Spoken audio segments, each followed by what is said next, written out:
None of us want to make DCE a scapegoat for recent losses, including in game one, but I think it's the right call at this stage. What else have we got? That's the only change in the back line. Again, I'm not sure how I feel about this. I think I would have preferred Hammer at fullback. Ponga maybe in the 17 on the bench to come on and cause a bit of mayhem. I don't know who else I'd put in the centre there. Potentially Dane Gagai, who's been playing really well for the Knights. I don't know. Anyway, Ponga, Coates, in the centres, Holmes and Toya.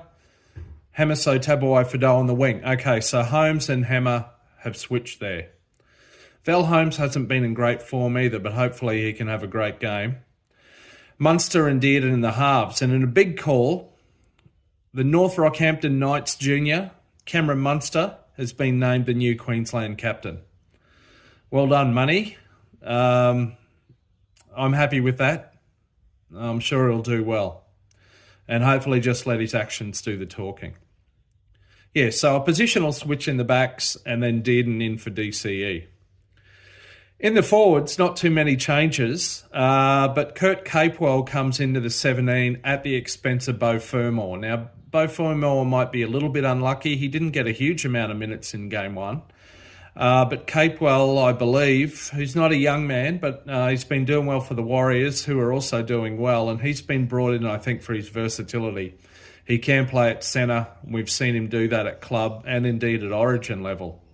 I remember a fabulous line break. I think it was a 2020 series where he was injury forced him into the centres and he did a dodgy little kick through that came off his shin, but it resulted in a try. Anyway, same front row, Fotuaika, Harry Grant and Big Tino for Asua Malawi.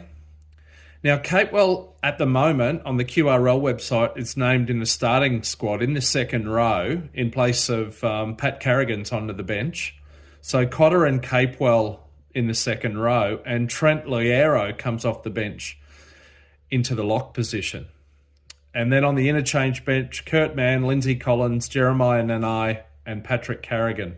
So as far as I can see, Nanai and Carrigan, according to the QRL website right now, are on the bench. Kurt Mann comes in for his debut. He's a bit of a veteran, a bit of a late bloomer in relation to Origin. Again, I just don't know if this is the right match to Blood to make a debut in. But look, I'm sure he'll do well.